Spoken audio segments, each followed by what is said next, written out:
In this video, I will show you how to make an APA-style bar graph using Excel. What you will need to make this graph is Excel and your APA formatting manual. So just as a quick review of what we did in Lab 1, our main question was, is there a preference for book cover illustrations? And we answered this question by developing a survey and obtaining frequencies. After we collected our data, we first considered descriptive statistics. As is implied with the term, descriptive statistics summarize or describe the dataset.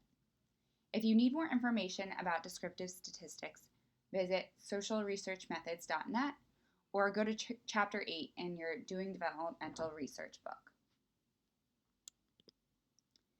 So you have collected 80 data points. And for this lab, we are only considering the frequencies for book preferences. In Doing Developmental Research, it talks about before you enter your data into Excel to sort of take a step back and draw out roughly what you think your data should look like on a piece of paper. So as you can see by this rough sketch, on the x-axis we have book type, and on the y-axis we have frequency. For book 1, there were 12 votes, so the column should be about this high. Book 2, 4, so less. Book 3, half of column 1. And for book 4, there were 58, so it should be a lot higher than the other columns. So we think that our graph should look roughly like this in Excel. So we're going to make it an APA style in Excel. There are several steps, so be sure to pay attention to the labels and go step by step. The first step is to label your variables. In column A, row 1, put book, and in column B, row 1, put frequency. Under book, in column A, you're going to put the 4 book types, book 1, book 2, book 3, and book 4. Next, you're going to enter the frequencies. So there was 12 votes for book 1, 4 for book 2, 6 for book 3, and 58 for book 4. Now make sure that these data points match up with the ones that you had entered in SPSS and that you had found from your data set. These ones are the same we use for the chi-square test. Now we're going to make a graph. You're going to go to the Insert tab at the top of the page. And if you have a different version of Excel, it may look a little bit different from this. And you're going to go to Charts and click on the line chart over here. Now on my Excel, this pops up, which looks like clustered column. But if yours looks a little different, just make sure to select the simplest looking bar graph. And when I click it, it automatically pops up with a box of the graph.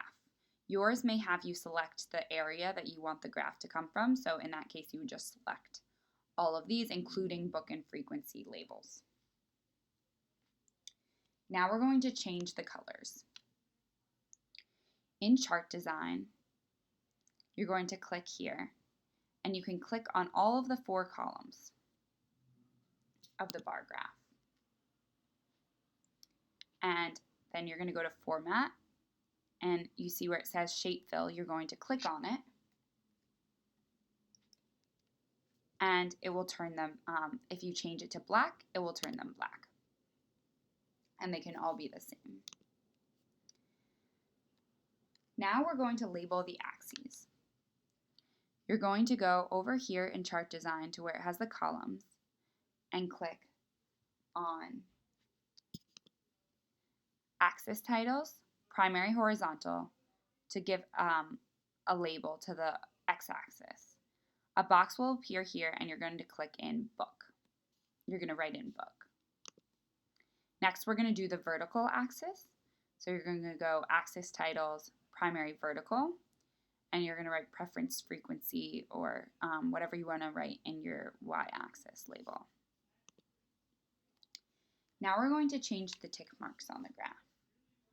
You're going to go to chart design, and then once you select the whole graph and these points on the graph, a box will appear to the right, and where it says Format Axis, you're going to go to where it has the columns, and below you'll see tick marks. You want to change the major type to cross.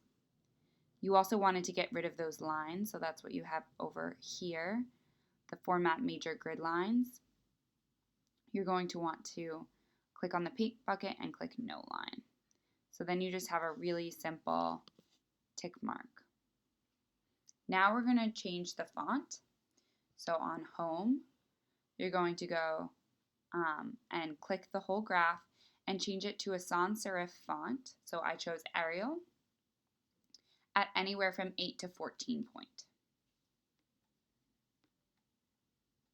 Now we can go ahead and copy our figure and paste it in a Word document.